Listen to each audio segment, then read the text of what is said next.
Halo semuanya, selamat datang lagi di sesi bedah materi kita. Hari ini, kita bakal jadi detektif termodinamika sebentar. Kita nggak bakal cuma ngeliatin angka atau ngapalin rumus buta gitu aja. Nggak, kita bakal bener-bener ngebongkar logika fisika yang ngumpet di balik persamaan-persamaan yang kelihatannya aja ribet. Jadi siap-siap ya, karena kita bakal bedah langkah-langkah pemecahan soal ini, lengkap sama penalarannya, dan ngubah semua kerumitan ini jadi sebuah cerita yang, percaya deh, masuk akal banget. Biar gampang dan kepala kita nggak meledak, kita bagi masalah besar ini ke dalam 5 langkah logis aja.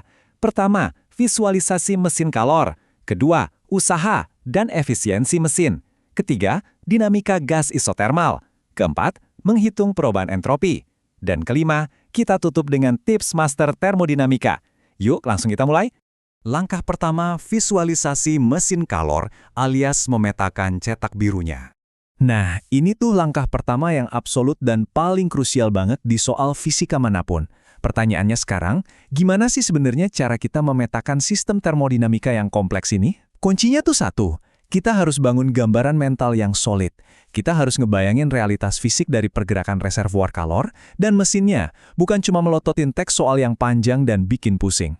Coba bayangin cetak biru dari sistem kita ini. Alirannya tuh benar-benar logis. Kita punya panas yang ngalir dari reservoir panas. Bayangin aja ada besi cair super panas bersuhu 1538 derajat Celcius. Nah, panas ini masuk ngelewatin sebuah mesin, terus sisa panasnya dibuang ke reservoir dingin yang terbuat dari gallium dengan suhu minus 10 derajat. Di saat yang sama, di tengah-tengah proses itu, mesinnya ngasilin usaha. Usaha ini yang nantinya dipakai buat ngedorong ekspansi gas ideal secara isotermal. Kalau kita udah pegang gambaran fisik ini di kepala, percaya deh, logika matematikanya bakal ngalir sendirinya. Masuk ke bagian kedua, usaha dan efisiensi mesin, atau logika pertukaran kalornya. Disinilah kita mulai ngitung berapa banyak energi real yang jalan ngelewatin sistem yang baru aja kita petakan tadi. Menariknya, kita harus banget nganalisis sifat unik dari masing-masing bahan. Logika deduksinya tuh gini, coba deh perhatian bedanya. Besi cair itu kan cuma mendingin terus membeku. Dia nggak ngalamin perubahan suhu lebih jauh lagi. Jadi perhitungannya simple, murni cuma perubahan wujud. Rumusnya cuma massa dikali kalor laten lebur. Tapi beda cerita sama gallium. Gallium kan awalnya di suhu minus 10 derajat. Jadi secara logika fisikanya, dia harus manasin diri dulu sampai titik leburnya, baru deh dia bisa meleleh. Artinya, butuh kalkulasi 2 tahap. Energi buat ngubah suhu, ditambah energi buat ngubah wujudnya. Kalau kita salah nangkep logika ini di awal, wah bisa hancur semua perhitungan ke bawahnya. Terus ada satu jebakan logika lagi nih yang harus kita hindari. Ingat, ini tuh bukan mesin Carnot yang ideal. Artinya apa? Otomatis kita dilarang keras pakai sekedar rasio suhu buat nyari efisiensi. Nggak bisa tuh. Sebagai gantinya, logika kita maksa kita buat ngitung total joule kalor yang benar-benar dilepas sama besi dan diterima sama gallium. Nah, setelah kita dapat nilai panas yang sesungguhnya itu, barulah kita bisa nemuin efisiensinya di angka 0,912 dan dapat usaha bersih sekitar 4922 joule. Penalaran ini benar-benar fundamental banget, jangan sampai kelewat. Oke, lanjut ke bagian ketiga, dinamika gas isotermal. Ini dia nih yang sering dibilang kode curang di termodinamika. Sekarang kita geser fokus ke fase ekspansi gasnya. Di sini kita ketemu satu istilah fisika yang fungsinya tuh bener-bener kayak kode curang matematika. Bikin kerjaan kita jauh lebih cepat. Kata kuncinya, isotermal. Secara definisi, ini adalah proses termodinamika di mana suhu sistem itu ditahan konstan, nggak berubah dari awal sampai akhir. Kita harus sadar betul sama realitas suhu konstan ini sebelum masuk ke persamaan energinya. Dan hasil dari logikanya tuh berdampak besar banget. Karena prosesnya isotermal, suhunya kan nggak berubah. Nah, ini mengakibatkan perubahan energi dalam gas ideal kita, atau delta U, nilainya mutlak sama dengan 0. Coba bayangin, cuma dari tahu satu fakta fisik ini aja, kita udah motong banyak banget kerumitan matematis di hukum pertama termodinamika. Keren kan? Dampaknya langsung kelihatan pas kita pakai hukum pertama. Karena delta U-nya kita set jadi 0, persamaannya secara logis langsung bergeser. Kalor, atau Q, itu dipaksa harus bernilai sama persis dengan minus usaha, alias minus W. Kesimpulan simpel ini nih yang nuntun kita buat nurunin rumus logaritma natural yang klasik banget buat nyari usaha pada gas.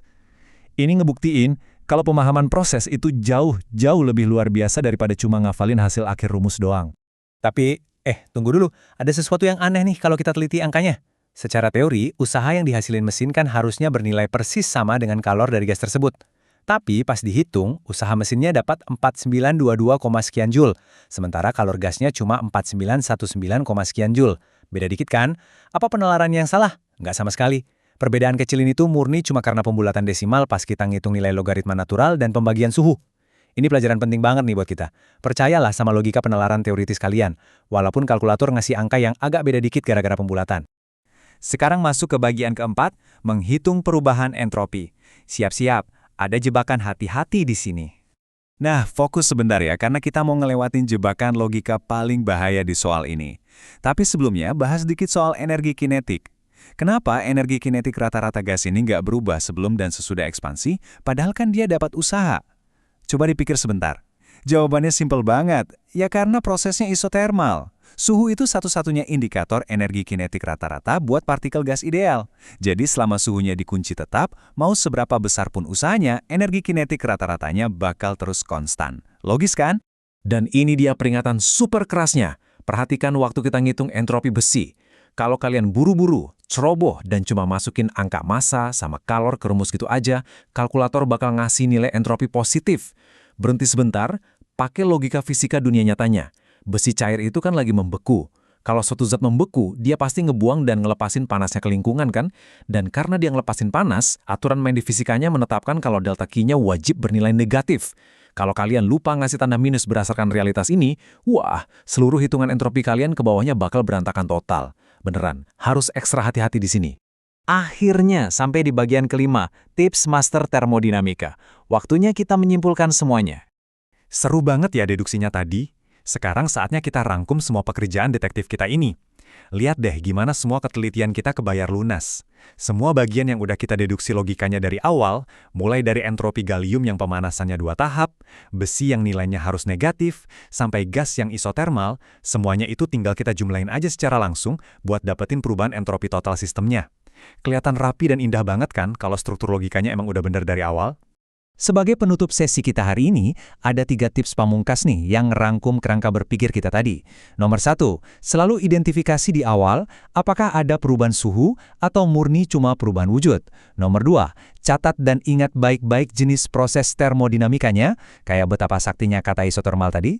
Dan nomor 3, selalu kembali ke hukum fundamental, delta U sama dengan Q plus W dengan teliti. Pendekatan ini bikin kalian benar-benar paham perilaku fisik dari energinya, bukan cuma jadi penghafal rumus. Jadi, pertanyaan terakhir buat kalian nih. Pas nanti ketemu soal termodinamika yang ribet lagi, kalian bakal cuma nebak-nebak masukin angka ke rumus, atau bakal mulai menganalisis layaknya seorang detektif fisika. Terus asah logika penalaran kalian ya, dan sampai jumpa di sesi bedah materi berikutnya.